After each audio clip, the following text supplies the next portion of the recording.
Estamos no ar com mais um FootHub Podcast. Esse que é um podcast cada vez mais receptivo a novas ideias, pessoas diferentes, com muito conhecimento, que possa trazer interação e um formato onde as pessoas possam entender cada vez mais o âmbito do futebol, dentro das quatro linhas, mas principalmente fora delas. Hoje, um podcast muito especial e vocês já vão entender por quê. Do meu lado, o meu brother, meu amigo, meu bruxo, meu mentor, meu norte, Fernando Carvalho. Olá, Fernando. Olá, Dricos, menos um pouquinho, né? Prazer a todos, prazer estar aqui novamente com os nossos seguidores, telespectadores, enfim, as pessoas que sintonizam os nossos programas. Hoje nós vamos trazer um tema extremamente atual, extremamente moderno, né, que é necessário hoje ser enfrentado pelos principais atores do futebol e dos clubes de futebol. Nós temos no FootHub um especialista em inovação, que é o Rodrigo Romano, nosso colega, e portanto ele vai participar hoje ineditamente, uma mesa com 4 pessoas, e o Rodrigo vai nos ajudar aqui a entrevistar a Débora Saldanha. Já estou anunciando a Débora antes, depois o Rodrigo reforça a apresentação, que é a diretora de inovação, tô certo? Gerente de inovação do Atlético Mineiro, depois de ter passado em outros clubes, inclusive no Grêmio Futebol Porto Alegrense.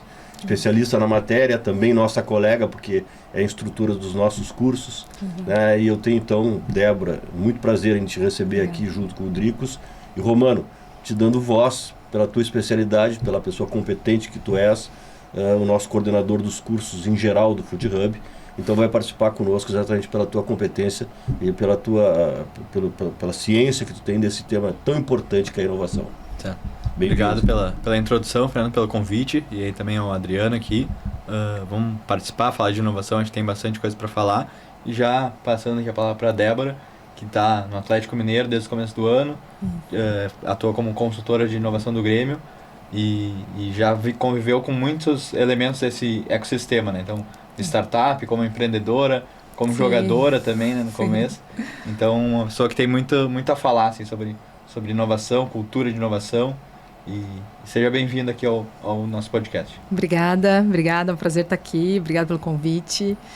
E, poxa, tanto quanto tu, sou também aqui, falo das suas palavras as minhas, quanto o Fernando, como um mentor, como uma pessoa, um exemplo a ser seguido, né? E eu sempre falo assim que inovação, a gente teve até uma frase que a gente usou numa outra aula, que a gente não usa os velhos mapas, mas esses velhos mapas servem para novos aprendizados, né? No sentido de que o que foi feito há 10 anos atrás, eles precisam ser revistos sempre, porque eles são os mapas que não nos vão deixar nos perder, né? Então, eu acho que, para mim, tu és um exemplo aí de muita coisa aí pro mercado. Eu não combinei, eu falei, eu vou elogiar, daqui a pouco tu vem e elogia também, não era isso. Não era essa. Mas, Débora, seja bem-vinda aqui conosco também. A gente queria entender como tudo começou, porque a grande curiosidade aqui é que, na verdade, tu começaste dentro do campo, né? Não começaste na área de gestão, de administração, tu eras uma jogadora. Eu te falei de futebol de salão e tu falou de futebol de campo também. Então, conta pra gente aí um pouquinho da tua história e como é que tu foi parar dentro do gabinete como diretora ou como gerente ou como consultora de inovação. Bom, então, como tu falou, né? Eu fui jogadora, fui atleta, comecei no futsal no Paraná Clube e foi inusitado. Na verdade, assim, meus irmãos jogavam futebol já e eu sempre ia nos treinos vê-los jogar. E eu sou a mais velha, né? Mas eles, e que iam e eu ia junto porque eu gostava e acompanhava. E aí teve um campeonato de jogos de inverno no Paraná Clube, acho que muitos clubes têm, né? E eu me candidatei, me inscrevi para... Eles iam montar um time de futsal e eu me inscrevi para jogar num dos times. E aí, 2, 3 jogos, no terceiro jogo, o técnico do profissional do futsal, lá na época eu tinha, acho que 14 anos, era jovem ainda. E aí ele me chamou, ele falou assim, olha, a gente tem te visto jogar, a gente quer te trazer pro time e tal. Então foi assim, foi meio que inusitada a situação. E daí, a partir daí, sim, eu segui no futsal, depois fui pro futebol de campo do Paraná Clube, depois do Curitiba, cheguei a ter uma proposta para ir para São Paulo, e assim, isso há 20 anos, né, gente? Se hoje em dia o futebol feminino já é difícil, imagina no passado. Então, e naquela época tinha muita pressão... de questões hoje em dia ainda tem, né, da mulher, falando de futebol, de jogar mesmo, na minha família nem tanto, porque minha mãe gosta de futebol, né? Eu gosto de futebol por conta da minha mãe, não é do meu pai. Então já começou diferente.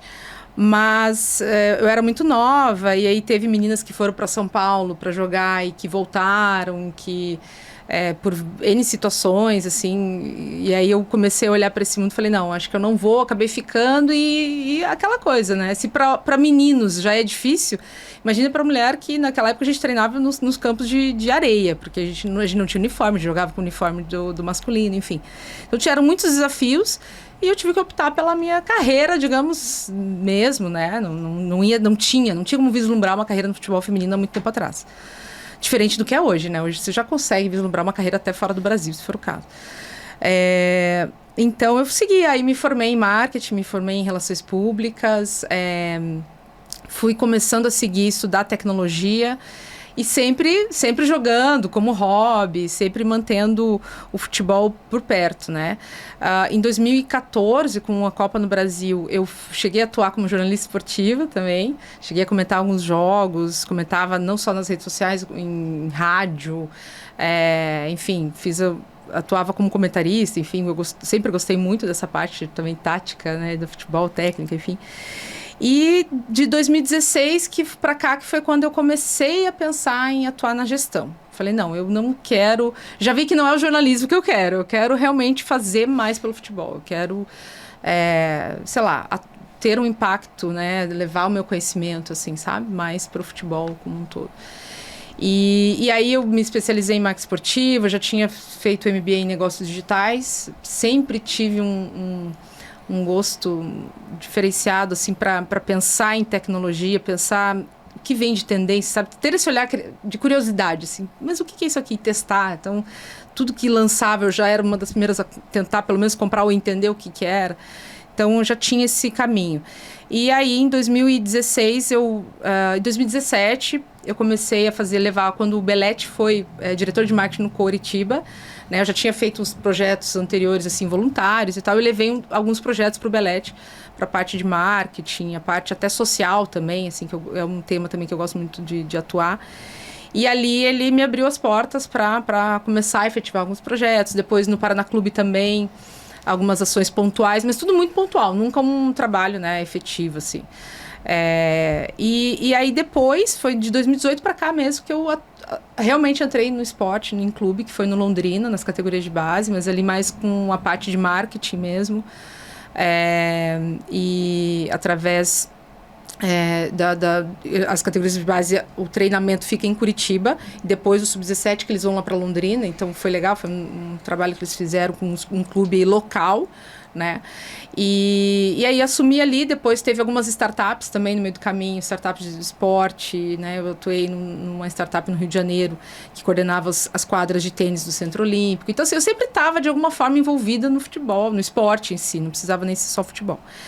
E depois veio 2019, veio a pandemia, mas na pandemia a gente sabia que a tecnologia ia ser fundamental para muita coisa, né? Porque sem jogos, sem poder falar direito com... Né? Tinha que se aproximar do torcedor, tinha que mostrar alguma rotina dos jogadores sem eles estarem no clube, enfim. Eu comecei a desenhar algum projeto nesse sentido. E eu encontrei com o Amodeu, Carlos Amodeu, que é o CEO, na época, ainda, né, mas era já o CEO do Grêmio.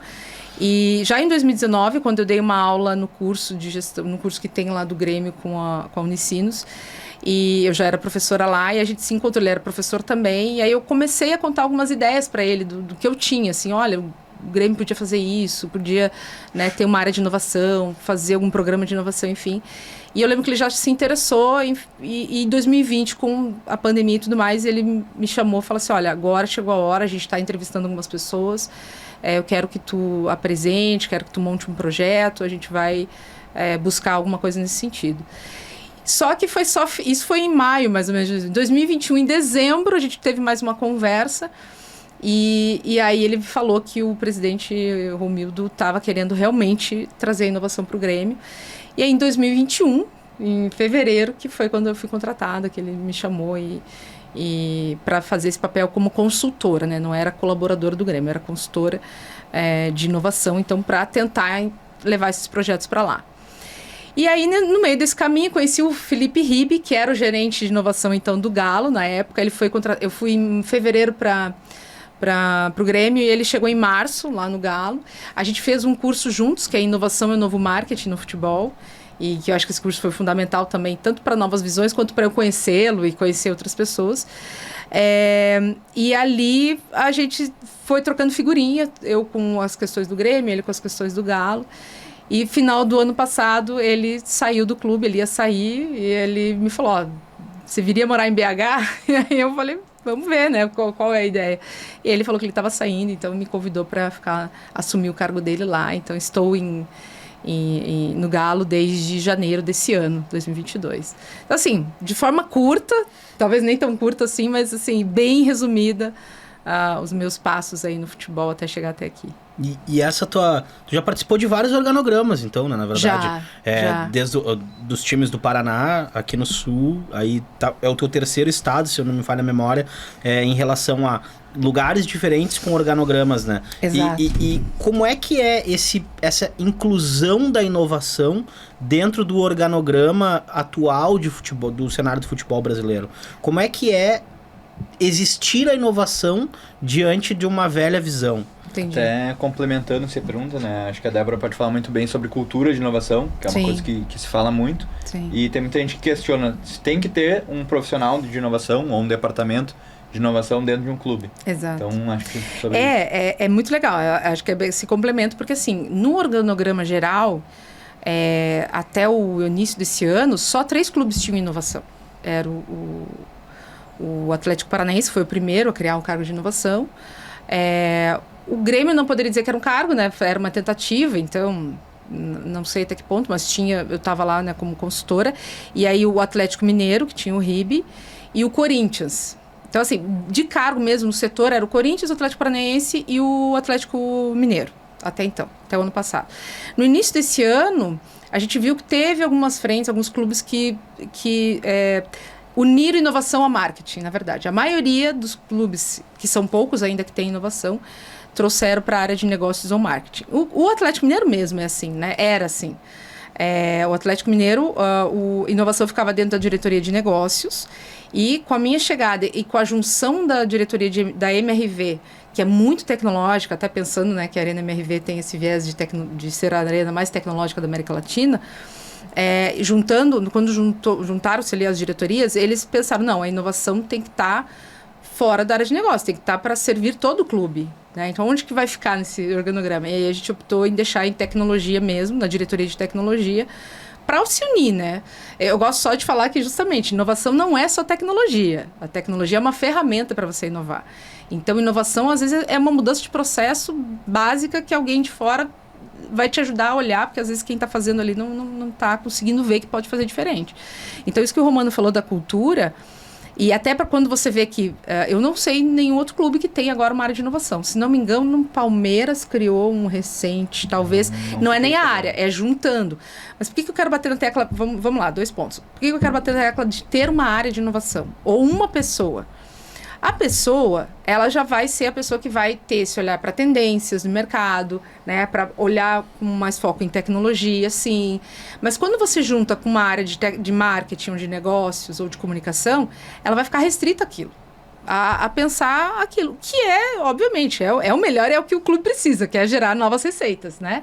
É se aproximar do fã, enfim. Mas... quando você criou o setor de inovação, você começa a olhar para todos os departamentos, né? Principalmente para o futebol, que é um setor que precisa muito, né? Pensando em performance, pensando em dados, pensando também né?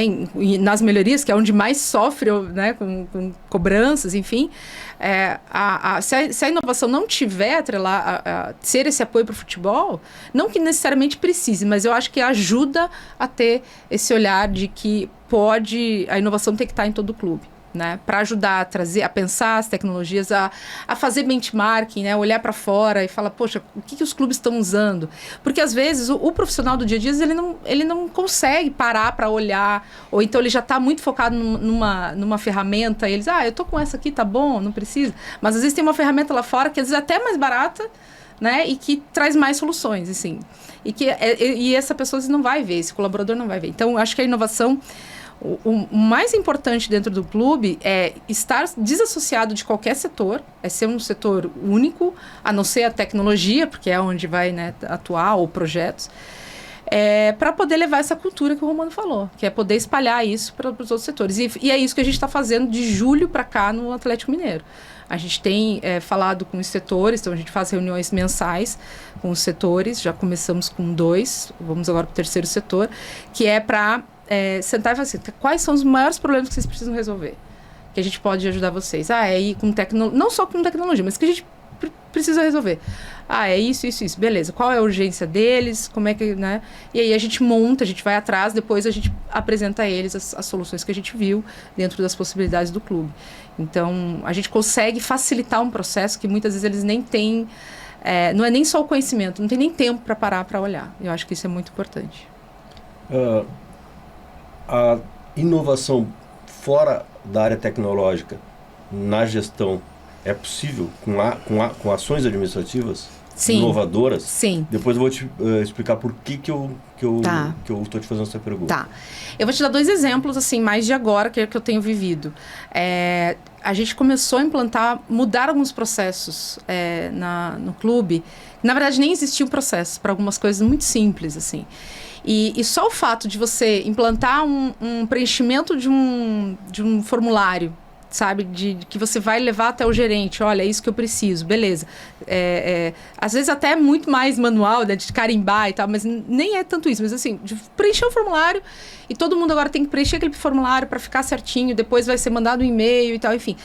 Processo simples, e que isso quem pensou foi nós, foi o setor inclusive de tecnologia, porque agora lá no setor de tecnologia assim, é TI, que é realmente pensar muito mais a infra, né, hardware, essa parte de produtos, enfim, gestão de projetos, que é quem vai ajudar a pensar, formatar esses processos, e a inovação também, junto com o gestor de projetos, ajudando a pensar esses processos. Então, assim, eu pelo menos penso que sim, tem como.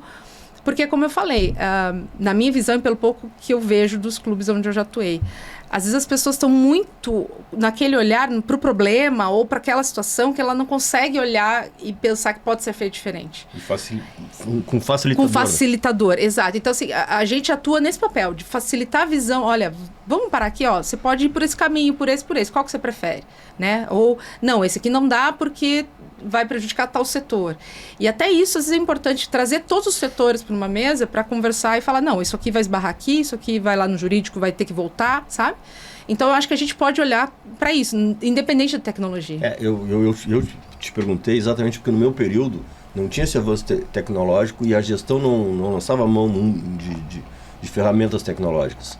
Mas nós tivemos a pretensão, logo que saí do clube em 2006, eu tive a pretensão de, em manifestações, em palestras, vamos dizer assim, em contato com as pessoas, de colocar um dos itens do sucesso que teve a gestão, a inovação. Inovação no sentido de fazer coisas de uma forma diferente. Inovação no sentido de estabelecer o processo nas categorias de base que não eram usados normalmente e que passaram a ser usados de uma nova forma, né? Tentando conquistar de uma forma mais simples o mesmo objetivo. Sim. Né?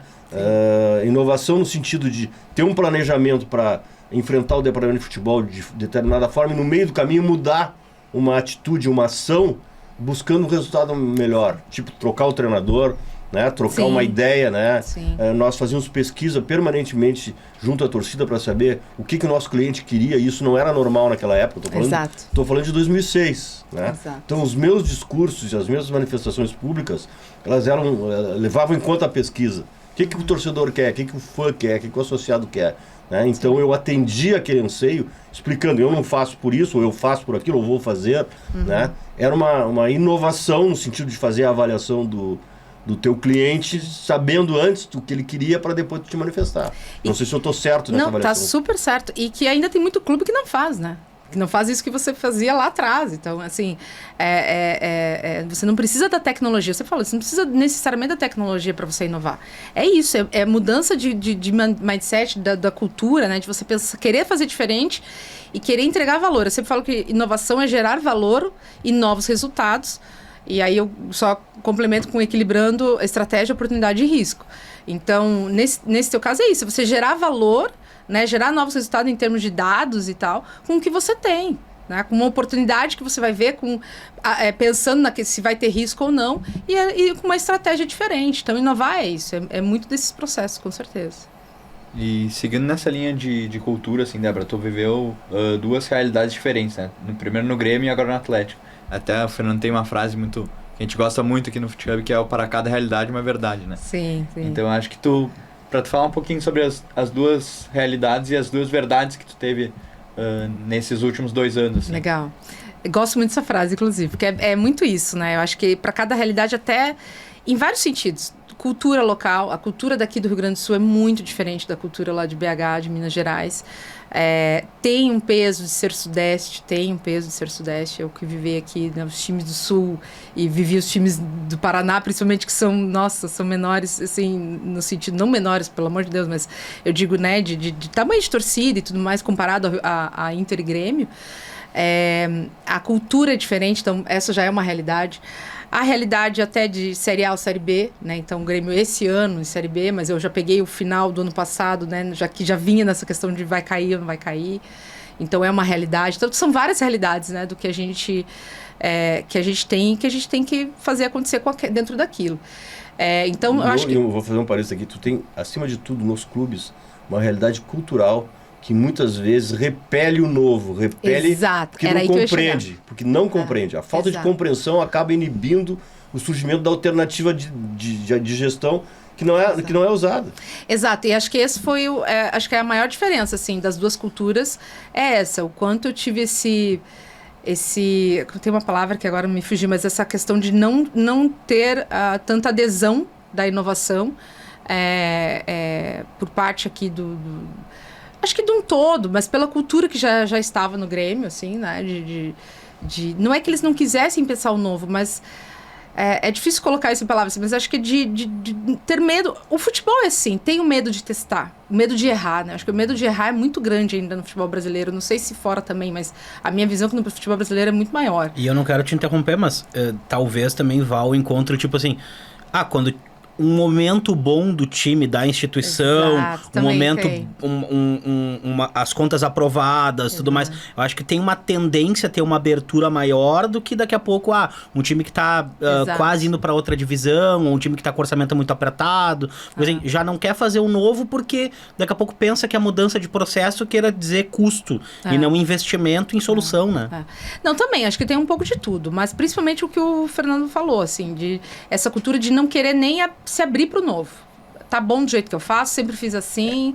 Na verdade, isso significa, eu vou te interromper de novo, significa mais uma defesa do dirigente. Eu não estou criticando aqui, eu estou fazendo uma constatação. É uma constatação, Por quê? exato. Porque ele tem um dia a dia atribulado e o dia a dia dele é todo voltado para o futebol, né? Então todas as ações que ele tem são tendentes a resultados no futebol. Se tu não tem um resultado aparente e a inovação não aparece o resultado, é uma semeadura permanente para que o resultado apareça no futuro, melhorando a gestão, trazendo benefícios muitas vezes que não são desapercebidos. Então, quanto é que eu vou gastar nisso aqui? Inicialmente 20 mil, 15 mil, sei lá o quê. Não, então eu não posso. Por quê? Porque eu tenho que estar em dia com o salário, eu tenho que ter uma logística melhor. O futebol acaba, né, inibindo também, não só a questão cultural, mas também a necessidade, e faz com que o dirigente que está na ativa, né, não queira nem avançar naquele tema para não causar problema. Eu vejo assim. Não, tem um pouco de tudo. Mas eu acho que a cultura em si, de estar bom, tá bom do jeito que eu faço, sabe? Acho que essa cultura acho que ainda é mais que está mais forte ainda, o que foi o que eu vivi mais, assim, no Grêmio, de já ter alguns nortes, eles já têm, né, a parte. Mas, assim, tudo é possível mudar. Acho que teve a questão, talvez, de eu ter sido consultora consultora e não colaboradora, pode ter pesado também, às vezes, né? Enfim, são N situações. Mas acho que lá no Atlético teve muito do que tu falou, Dricos, que é o Galo estava num ano muito bom, estava com profissionais já de mercado, nem eram profissionais que já atuavam no futebol, então o Felipe Ribe, né? Claro, o Felipe já era jornalista, já tinha, mas em clube, foi o primeiro clube que ele atuou. Tinha o gerente de marketing também, era o primeiro clube de futebol que ele estava atuando. Então, tinham pessoas que já vinham mais no mercado com esse olhar de inovação. O time ajudou, dentro das 4 linhas. Então, quando eu cheguei esse ano lá, eu já peguei um clube mais propenso a inovar. Né? E aí, com a gestão, a junção de Arena e Atlético, mais ainda, porque lá na Arena eles estão trazendo muitas coisas diferentes, sabe? De tecnologia mesmo, né? Então, realmente, assim, quando eu vi todo o processo que está sendo construído, tudo que eles fizeram de jornada do fã, desde que ele vai receber a notícia que vai ter um show, um jogo, até ele chegar em casa e avaliar se foi bom tudo que ele teve, assim, sabe? A jornada, todo o deslocamento, enfim... trazendo ferramentas que você possa medir a satisfação dele, eu falei, nossa, é sensacional. Então, assim, lá pode ser que ter sido só pelo conta do time? Pode ser, mas acho que não. Acho que já vinha numa construção. A partir do momento que você já traz um gerente de inovação, um gerente, né, um cargo ali pensando isso, você já mostra que o clube já está fazendo diferente. Né? E tem que vir de cima. Tem que vir de cima isso. Se o clube está com essa cultura muito fechada, vai ter que vir mesmo, né, de cima de assim, o CEO, o presidente, a gente fala muito isso nas palestras, vai ter que vir, só que não adianta só vir de cima, jogar a pessoa, né, e não ter também um trabalho maior a isso. Então, acho que em termos de cultura foi a maior diferença que eu vivi nos 2 clubes, assim, tem sido isso, né. E antes de seguir para a próxima pergunta, acho que a gente pode dar um spoiler aqui, que um dos modos da gente mudar essa cultura é através da educação, né? Que é um dos princípios do FutiHub aqui. E a gente está criando aqui um curso de inovação. Então, eu, a Débora e o Gustavo Comelli, que já foi nosso aluno também do curso de executivo. Então, estamos gravando e em breve esse curso vai estar no ar aí para que os dirigentes e pessoas que queiram entrar no mercado do futebol possam entrar já com toda essa mentalidade de inovar, Exato. De buscar novos caminhos. Não, e é legal, justamente o curso ele vem porque não se tem, primeiro, não se tem quase um curso, aliás, não tem um curso de inovação, né, no esporte, no futebol mesmo, assim. A gente tem que citar o Bruno Maia, que Sim. é o nosso mentor, nosso professor, o curso que ele fez, mas que ele nem tem mais o curso, pelo menos por enquanto, não ia fazer. Mas eu acho que aquilo foi um pontapé inicial, porque hoje, você vai contratar um profissional de inovação, como é que você contrata um profissional de inovação? Os que estão trabalhando, né? Ou você vai ter que tirar do clube, ou como é que você olha? Que requisitos tem que ter? Então, se a pessoa... E a pessoa mesmo. Eu recebo muitas mensagens de Instagram, LinkedIn. O que eu preciso fazer para atuar, para ser um profissional de inovação no futebol? O que eu tenho que estudar? Então, acho que isso a gente vai abordar um pouco, vai abordar o que é inovação de fato, o que é cultura, o que faz, o que pensa, né? Porque a gente está abordando de uma forma muito maior, muito ampla. Mas no dia a dia, de fato, né? O que é? Quais são as pontes? Como é que eu faço um processo, né, de chamar um setor e falar com eles, né? Tem metodologias para isso, não é só você simplesmente, vamos conversar aqui. Então, acho que para isso vem o curso, vem a ajudar a formar mais gerentes de inovação, líderes de inovação. Eu não vou aproveitar, assim, já que, né, já demos esse spoiler aí, né, a gente vai falar um pouquinho mais aprofundadamente, né, sobre ele, mas é importante também, eu acho que pro Romano falar um pouquinho sobre a parceria com a Débora, né, e como é que funciona aqui hoje o nosso braço de inovação e por que nós estamos disponibilizando esse curso, porque hoje o FutiHub já trabalha com a inovação, já tem os seus projetos, as suas ideias bem estabelecidas, né, então, Romano, se tu puder explicar um pouquinho para nossa audiência como é que é esse braço, como é que funciona e também fazer o link com a parceria com a Débora aí que já tem há bastante tempo. Perfeito. Bom, o FutiHub, então, ele, quando ele surgiu em 2018, ele surgiu com 3 pilares, né? Então, educação, inovação e conexão. A inovação sempre foi um dos pilares do FutiHub. E quando a gente migrou para o digital, a partir de 2020, a gente viu que a inovação no futebol já estava ficando mais madura, né? Foi mais ou menos na mesma época que a gente fez o curso com o Bruno Maia, então já tinham alguns passos, algumas coisas acontecendo. E a gente foi buscando entender o mercado e vendo quem eram os players que atuavam nesse mercado, né? E hoje a área de inovação do FutiHub, ela se comporta nesse ecossistema justamente para entender em que caminho o FutiHub vai seguir. Então, acho que o caminho natural e inicial é justamente a criação de conteúdo e esse curso para educar as pessoas que já estão no mercado e que querem entrar nele, mas que tem muitas outras alternativas para que a gente possa atuar, né? Então, o FootHub hoje ele busca se conectar com todos os players desse ecossistema. Então, a gente conversa com startups, conversa com hubs de inovação, tanto do esporte quanto fora do esporte, conversa com empreendedores, busca aumentar nosso repertório, então, participando de eventos. Tivemos eu, o Fernando e o Diogo na Brasil Futebol Expo, justamente com esse objetivo de ouvir mais pessoas, que parte da inovação é isso, né? Tu ouvir, ter novas visões para aumentar teu conhecimento ali e poder ter essas novas ideias, né? Então, a área de inovação do FootHub vai muito nesse sentido, de buscar entender o mercado, e a parceria com a Débora vai nesse sentido também, né? Então, a gente ter uma parceria com o clube, poder ouvir a Débora, quais são as dores que ela tem lá no Atlético, as dores que ela enxerga lá dentro, e também ter o conhecimento dela internamente para o FootHub, né? Então, uma solução que ela aplicou no Atlético Mineiro pode servir para uma comunicação interna do FootHub. Então, a gente entende assim, que, apesar de tamanhos diferentes, de estruturas diferentes, pode haver essa troca, né? E a gente conversou sobre isso, né? Eu lembro de ter feito essa pergunta justamente assim.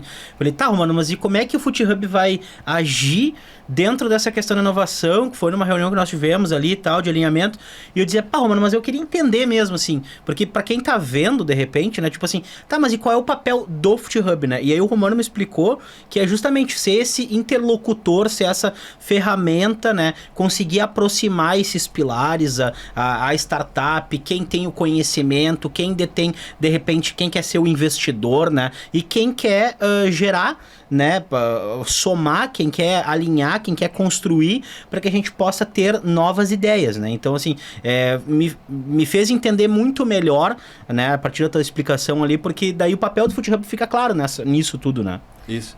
E uma coisa que eu já conversei com a Débora, até a gente percebeu que o mercado ainda não tem uma maturidade para agir. Então, a gente vê assim que startups, por exemplo, elas não sabem se vender para um clube. Então, a gente entende que o FootHub tem um papel de conectar a startup com o clube, não só simplesmente conectar passando contatos, né? Então, conectar ensinando, pega a tua solução, teu serviço, busca entregar de uma forma correta, busca se vender bem para o clube, mostra para o clube como tu vai solucionar um problema dele, porque dessa forma a gente consegue realmente construir uma série de conexões, né? Para fazer com que esse mercado evolua. Não, e principalmente até tentando levar o clube para a startup. Porque tem, por exemplo, falar do Atlético Mineiro, que ganhando os títulos que ganhou no passado, esse ano o que eu mais recebo é startup ou empresas querendo fazer negócio com o clube. Normal de clube que está ganhando, né?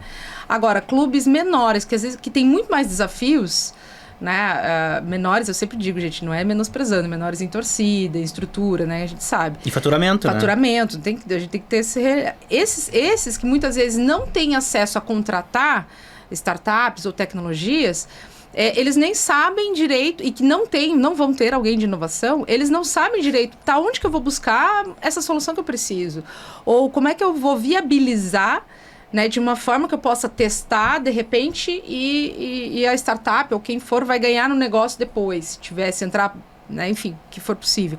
Então, o FootHub pode fazer as duas vias. Trazer a startup, na minha visão, pelo menos, acho que é muito isso. E trazer também a startup para o clube, né, mostrando qual é o caminho. Isso é muito importante, porque o que a gente recebe, o que eu recebi já de startup que não faz ideia direito, não leu direito quem é o diretor de futebol, por exemplo, do clube, ou não leu se o clube já não tem não foi atrás para saber se o clube já não tem uma empresa de estatística, né? Então, assim, tem que ter um mínimo de conhecimento quando você vai falar com o clube para você mostrar que você está entendendo o negócio que você está entrando, né? Então, esse papel do FootHub é muito isso, educar não só quem quer atuar como profissional no futebol, como as startups que têm negócio, que têm solução para levar, e eu acho que principalmente também o caminho de volta do clube frente às startups também, porque tem muito clube que precisa e que não sabe onde procurar, ou nem sabe que pode ter caminhos de fazer por um período de graça, né? Assim, nada de graça, mas de um teste ali por um caminho que vai favorecer a startup, vai favorecer o clube, enfim. Então, acho que esse papel é muito importante deixar claro também. Sim. Débora, agora uma pergunta, já que nós aqui destinamos 90% dos nossos conteúdos para o futebol propriamente dito. Uma ação do Departamento de Inovação ou de Tecnologia do Atlético Mineiro que tenha se destinado ao futebol com possibilidade de potencializar rendimento. Tem alguma coisa de atleta, né? Ou de departamento? Tem alguma coisa que vocês tenham encetado, tenham sugerido? Tu diz de performance do atleta? Exato. Ou pode ser um pouco de tudo? Porque, assim, pode ser um pouco de tudo, mas eu gostaria também, se fosse o caso, se houver, de atleta. Tá. Assim, a gente tem olhado para algumas questões. Tem um dos processos que a gente está tentando criar, que é, já pensando numa linha de criptomoedas e tal, de NFTs, que ele é atrelado às estatísticas dos jogadores. Isso até o ano passado já teve uma empresa que foi fechada com eles, que vem muito da estatística, como se fosse um cartola, né? Como se fosse um fantasy game. Um fantasy game. Tem um fantasy game de criptomoedas, que a gente fez parceria o ano passado, mas a gente está criando numa outra linha, que não é só a estatística de chutes e tal, é a linha de estatística de assim... como é que eu posso falar? De postura de jogador, se ele é forte, se ele é veloz, se ele tem tomada de decisão correta, isso vai gerando.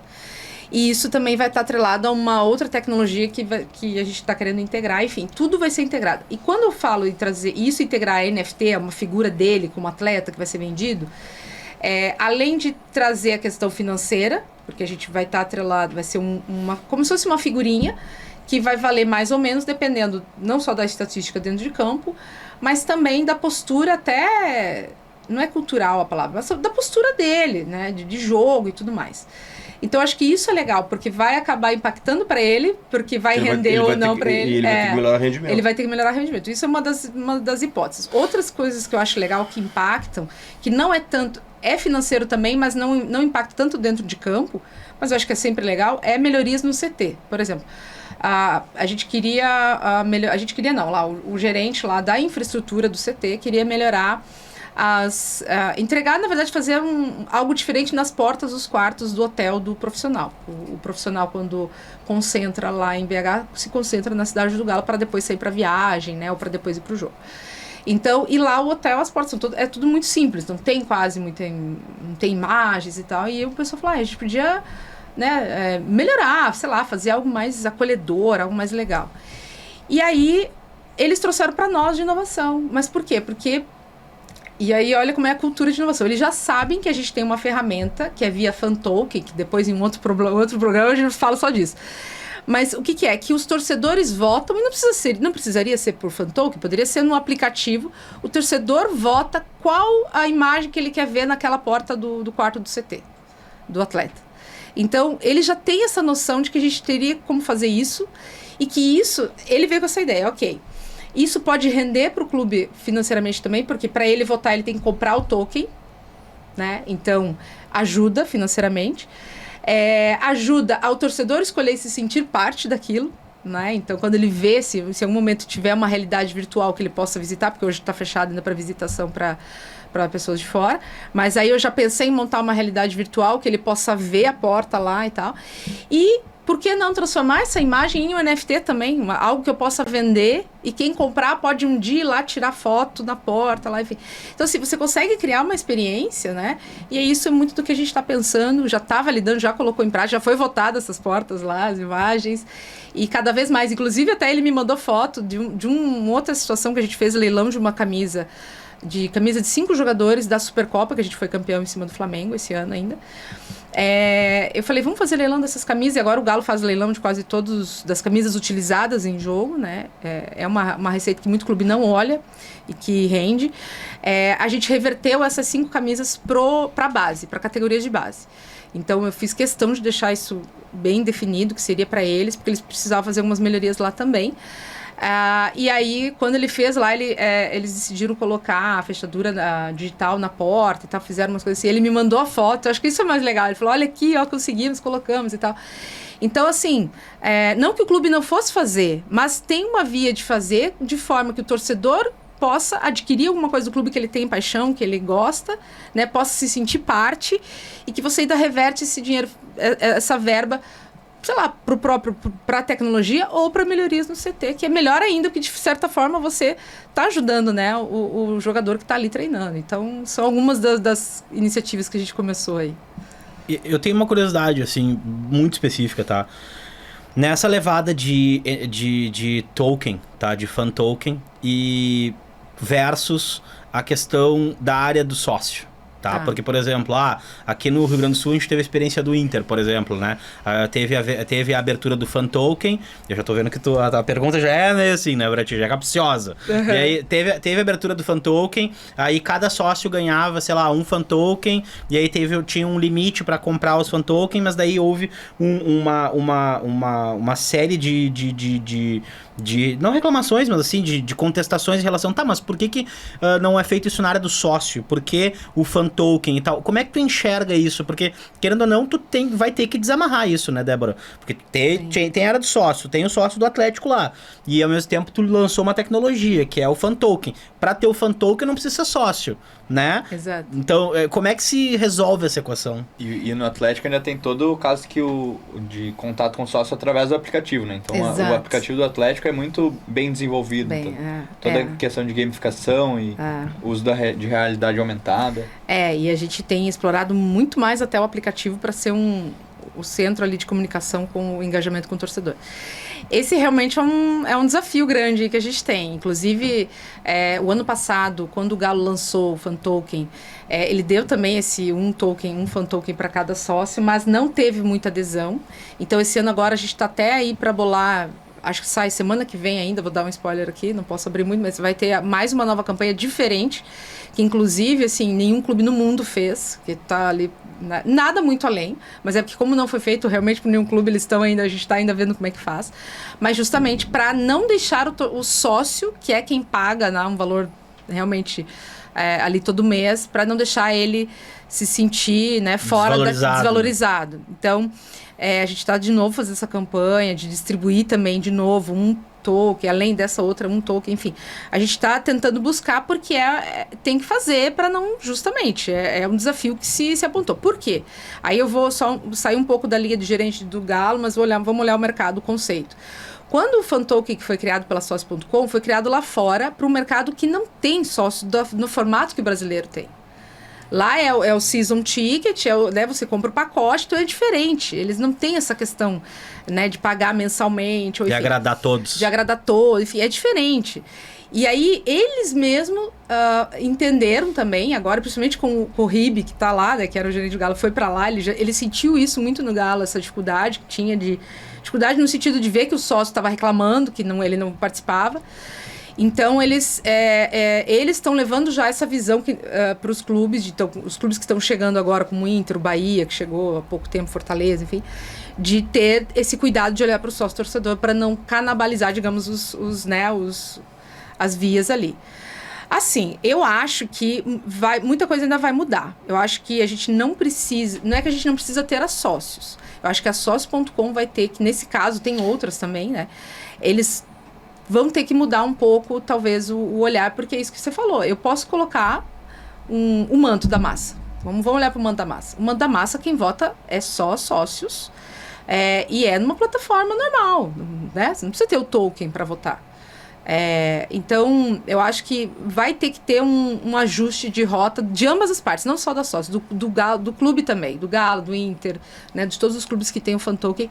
Justamente, ou sempre tá de alguma forma apoiando, tem um lado que é interessante, por exemplo, a gente tá cobrando das sócios isso, porque dá para você, a ideia agora é fazer a integração de base, então assim, das bases, de que só quem é sócio torcedor, daqui a pouco só quem é sócio torcedor vai poder votar, se ele tiver o fan token, ou se ele tiver uma quantia X de fan token, porque eles estão já pensando em integrar essas bases de dados, aí é mais fácil, porque hoje não é integrado. Eu não tenho como saber lá na Sócio.com quantos são sócios, a não ser quem resgatou o voucher. Né? Nessa de você dar o fan token, tem um código, você consegue saber aliás... Aí quem retirou o voucher do site e aplicou na... Isso, mas é só se você deu o voucher para aquele e-mail específico e você, né, se você tiver uma mecânica de saber para quem foi aquele voucher, você sabe. Quem resgatou, o sócio não sabe. Mas eu também não sei quem comprou o fan token, quem é sócio e quem não é. né? Então, isso que está muito ainda. Então, quando tiver uma integração das bases de dados, você consegue, daí sim, fazer algo. Ó, só quem é sócio-torcedor, ou até por categoria. Né? Lá no Galo, a gente tem a categoria, tem o branco, o preto e o forte vingador, que é o mais caro, digamos, mais top, assim. Aí, tem mais benefício, vamos dizer assim. Aí, digamos, só quem é forte vingador vai poder votar. A eleição última nossa agora foi quais ídolos você gostaria de tomar um café lá no CT. Então, seriam 2. Foi escolhido o Vitor e o Léo Silva. Tava o Vitor, o Léo Silva, o Reinaldo e o Éder Aleixo. Então, foi o Vitor e o Léo Silva. Beleza. Então, agora eles vão abrir para fazer um sorteio, um resgate. Aliás, não é nem sorteio, é resgate de quem vai resgatar essa experiência. Nesse resgate, quem é sócio branco precisa ter, sei lá, 30 fan tokens. Quem é sócio preto, que é o meio do caminho, precisa ter 20. Quem é sócio forte vingador precisa ter 5, por exemplo. Entende? Tipo, diminuindo porque quem paga mais tem que ter menos. Então, assim, a gente consegue ainda... Agora não, mas no futuro a ideia é que você consiga modular ou por categorias de sócio, ou só quem é sócio pode participar de alguma determinada ação. Acho que essa é a ideia que a Sócio.com está tentando fazer.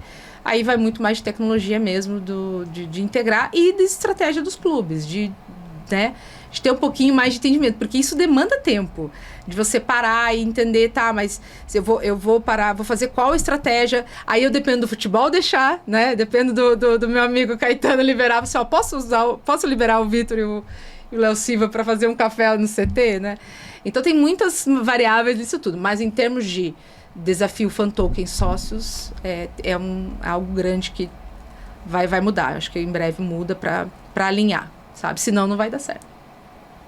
E agora tu falou o nome do Rodrigo Caetano, que é hoje o diretor executivo lá do Atlético. Como é que é a tua convivência com ele e como é que tu enxerga a mentalidade dele, assim, se é mais aberto para inovação, para um lado mais comercial, assim? Quando eu cheguei, bom, a gente já tem, o Caetano ele já tem, né, uma certa, como se fala, a gente já sabe mais ou menos, né, dele, de como ele é, como profissional e tal. Mas, desde a primeira vez, na saída do CEO, quando teve uma despedida do CEO, 2 semanas depois que eu entrei, ele estava nesse evento de despedida ali, foi onde eu mesmo me apresentei a ele. E aí, claro, eu vindo do Sul, né, falando para ele, estava lá no Grêmio, né, tenho a minha amiga lá no Inter e tal, então a gente conseguiu se aproximar nesse sentido. E eu acho que hoje eu posso dizer para ele, posso eu mesma entrar em contato com ele e falar assim, olha, quero fazer uma ação e tal, assim. Eu curtei caminhos, muito claro, pelo respeito, né, que eu tenho, pela admiração que eu tenho pela pessoa, e eu acho que aquilo, você tem que ter a empatia também, vamos falar o termo empatia, de entender o lado dele, né, então assim, eu já sei determinadas ações eu nem levo, porque eu sei que não vai, a não ser que é algo que já estava num contrato antigo que eu preciso fazer, e aí eu não tem muito onde fugir. Porque eu já sei onde ele vai barrar. Ou então eu já sei entender dele se for no contraturno, se for... Sabe, tem detalhes que eu já sei e ele já sabe que eu já sei. Então ele já me deu essa abertura para ir falar direto com ele nos casos. E o mais legal de tudo isso é que ele tem um olhar muito interessante para a parte comercial. Não é só comercial, mas ele tem um olhar mais para o todo. Eu acho que isso é legal, esse aprendizado que eu estou tendo com ele muito nesse sentido.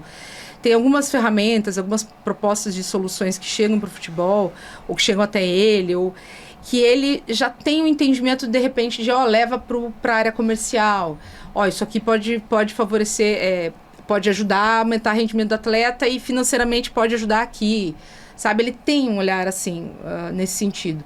Então, acho que isso é legal. E eu acho que isso no curso executivo de futebol é interessante de trazer assim, essa questão de olhares do executivo. Porque, pelo menos, eu atuei com outro no Grêmio, mas muito pouco, eu não tive muito essa proximidade. E não tenho tanto esse conhecimento dos outros executivos que estão no mercado de ter esse olhar, a não ser o Cícero também, que não...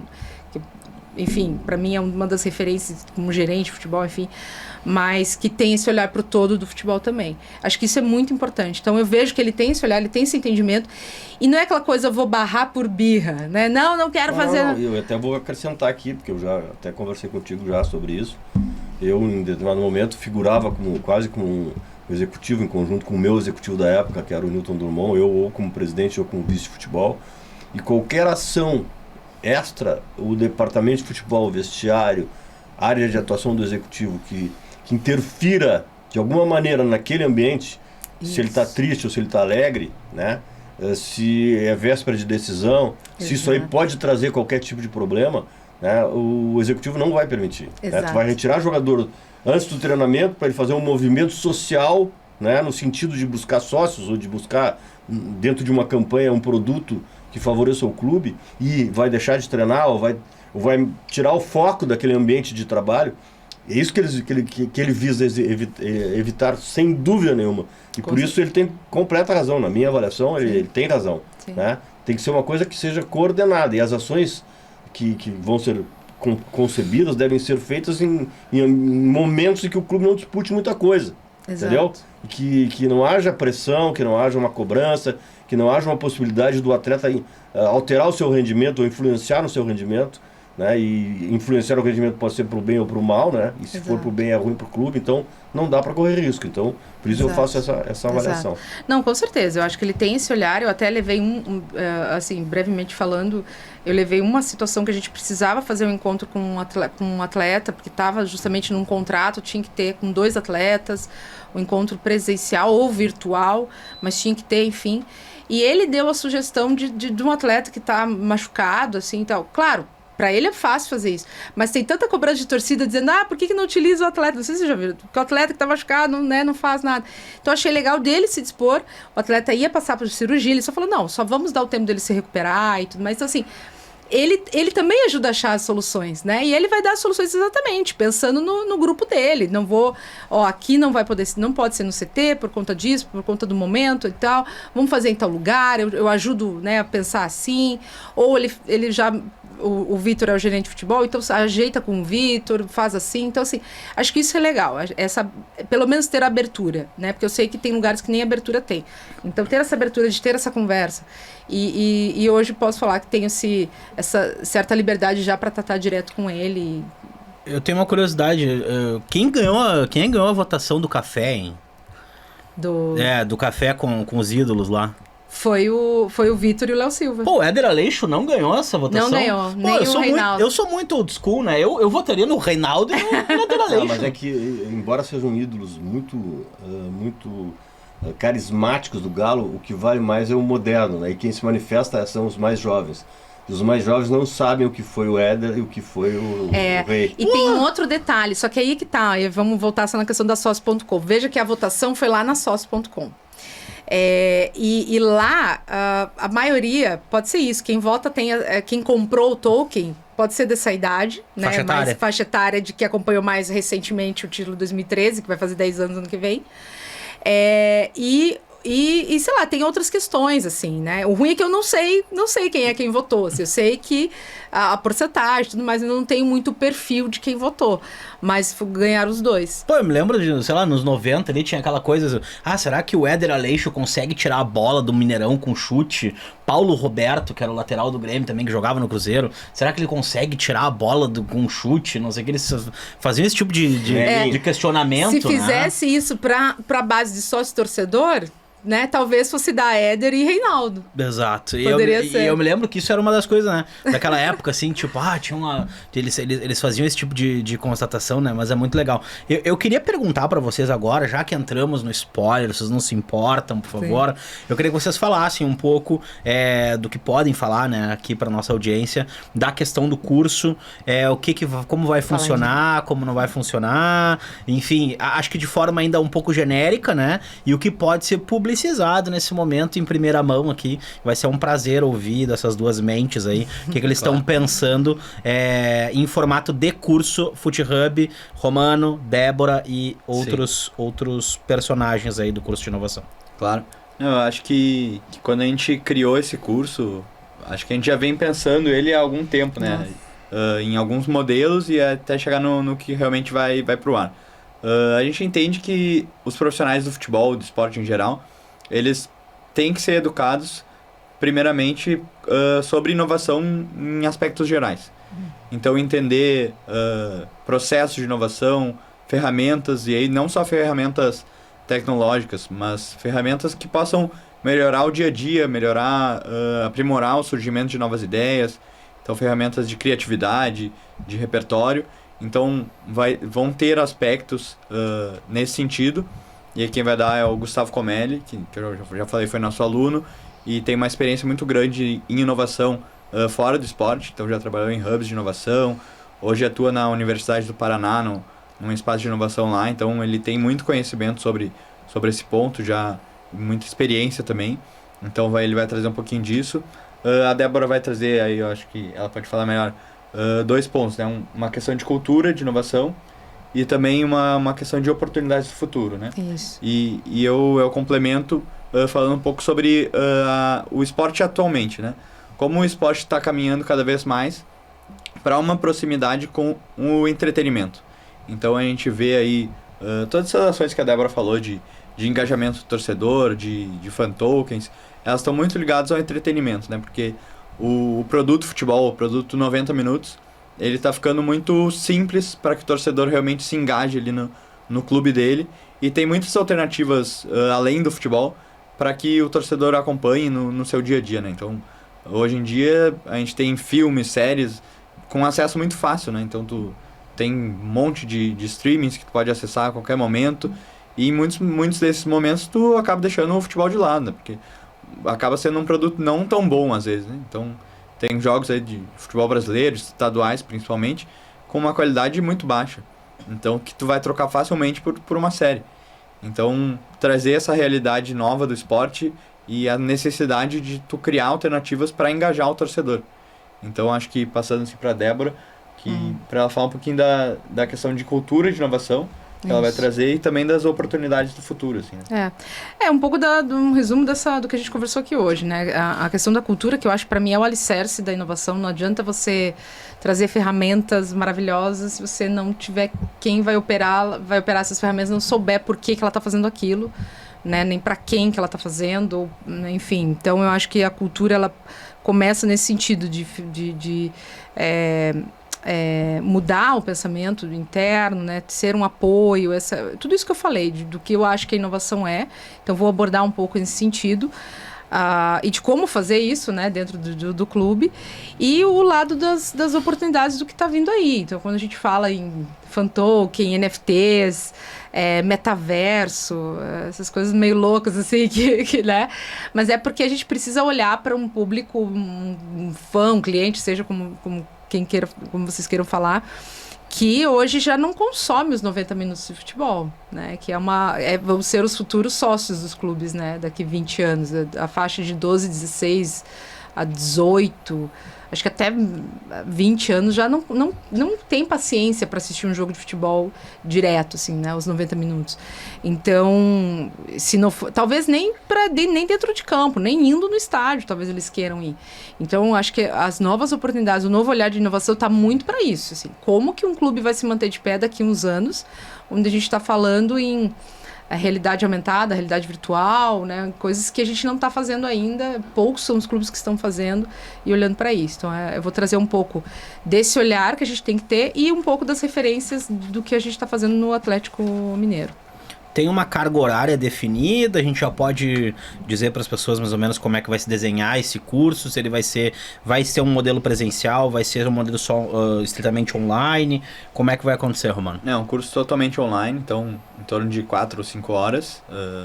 E aí a gente vai quebrar essas 4 ou 5 horas em 4 módulos. Então, a Débora dando esses 2 que ela citou, eu dando mais um e o Comelli fechando esse trio. E a pessoa vai poder assistir a hora que ela quiser, então vão ter as 4 aulas disponíveis ali e de acesso disponível na plataforma do FootHub, né? E eu queria falar, inclusive, sobre o FootHub nesse momento, porque nos últimos meses também o FootHub incorporou uma plataforma nova, né, Romano? Então a gente trabalha hoje com uma plataforma totalmente atual, moderna e de fácil interação dos alunos com os nossos cursos, né? Então vocês conseguem estar logados nos cursos, vocês conseguem acessar os cursos, visualizar, vocês conseguem ter toda uma dinâmica extremamente contemporânea e de acordo com as coisas que vem acontecendo no mercado, né? Então, o produto executivo de futebol que está no nosso site, o curso de fotografia do esporte do Lucas Webel, né? Então, e entre outros, né? Outros produtos do FootHub, outros cursos, né? Agora, com a disponibilização do curso de inovação, nós teremos a possibilidade dos alunos terem uma série de benefícios, terem uma série de fatores que possam contribuir com o aprendizado dele nesse novo salto que o FootHub dá, né, a partir do segundo semestre aí, que foi para justamente melhorar a experiência do nosso... Eu gosto de falar do nosso aluno, mas também do nosso colaborador, do nosso parceiro, do nosso seguidor, né, quem está conosco de alguma forma em modelo de conhecimento, né, em modelo de aprendizado. Então eu acho que também é importante a gente enfatizar isso, né. Hoje quem acessar a plataforma do FootHub vai ver que o formato de fazer um curso no FootHub é muito diferente do que poderia ter vindo a ser ali atrás, nos primeiros cursos. Então, hoje a gente está totalmente adaptado, modernizado e pronto. E o Romano também é um desses responsáveis por fazer tudo isso, essa roda girar e isso acontecer, né? Eu acho que o mais importante, duas coisas, na verdade, são fundamentais nessa nossa nova plataforma. É a facilidade do aluno acessar os conteúdos. Então, ele faz seu login aí, tá todo o material disponível ali. Antes a gente tinha uma certa dificuldade para passar os cursos. Então, o curso de executivo, que é ao vivo, por exemplo, a gente acabava disponibilizando as aulas de uma maneira que às vezes se perdia, o aluno tinha dificuldade de encontrar o link e acabava nos atrapalhando, né? E um segundo ponto é justamente a possibilidade que a gente tem de entregar muito material extra. Então, a gente, por exemplo, no curso de executivo aqui, a gente entregou uma entrevista bônus sobre SAF, a gente entregou 2 e-books a mais e fora em cada aula links de notícias e link de matérias, de vídeos que complementassem o aprendizado do aluno, né? Então até é um pouco de inovação isso, porque vai aumentar o repertório de quem está consumindo ali nossos cursos. A pessoa vai poder em casa refletir sobre o tema, conversar com os outros colegas ali de curso sobre um texto, sobre uma entrevista que ouviu dentro da nossa plataforma, e para gerar esse debate, né? Até chegar na aula mais preparado para dialogar com o professor, para questionar o professor de algum tema que esteja relacionado com a aula e que ele já conhece um pouco. Então é a gente entrega para o aluno mais conhecimento, mais autonomia para aprender, e acho que o Fernando gosta também de falar nesse ponto, de aprender ensinando e ensinar a aprender. Aprendendo. Isso. Esse é o nosso lema aqui. É isso aí. Então, criar toda uma cultura de aprendizagem também, né? Então, para aprimorar isso. Fernando. Bom, estamos caminhando para o final, né? Já 1 hora já de uma bela charla, né? Uma bela conversa. De conversa, um assunto que não é comum aqui para nós, que está trazendo muito enriquecimento para os nossos conteúdos e conceitos. Então, queria encerrar, né? Tem algum questionamento mais? Romano, alguma colocação? Débora? Não, eu acho que agradecer, não sei se estou antecipando aqui, mas agradecer a Débora pela vinda a Porto Alegre primeiro, né? É verdade, eu que agradeço. Veio de BH até aqui e gravar vários conteúdos aqui. Estamos o dia inteiro aqui com ela hoje... construindo alguns produtos aí para o FootHub. E agradecer a presença dela aqui, né? Imagina, eu que agradeço, é muito bom estar aqui, realmente, o convite. Fazer parte do FootHub, para mim é uma honra estar com vocês, assim, e vendo esse crescimento, essa inovação que está acontecendo cada vez mais. Então, de verdade, é muito bom. Matar saudade de Porto Alegre, né? Já morei aqui há um tempo atrás, até não só ano passado, que eu estava aqui, então gosto demais daqui. E, enfim, muito bom estar aqui. Obrigada.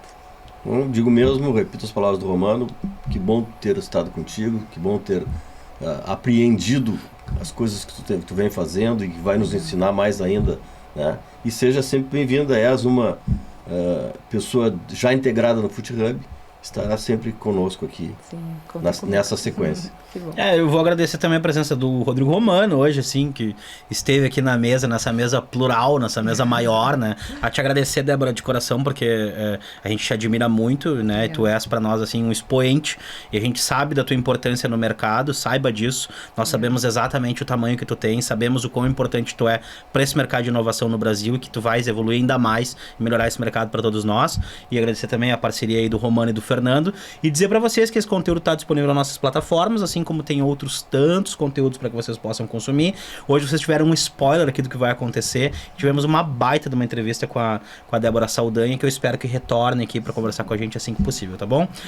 Pessoal, a gente fica por aqui e na próxima semana vocês têm mais um pouquinho de Food Hub Podcast. Valeu?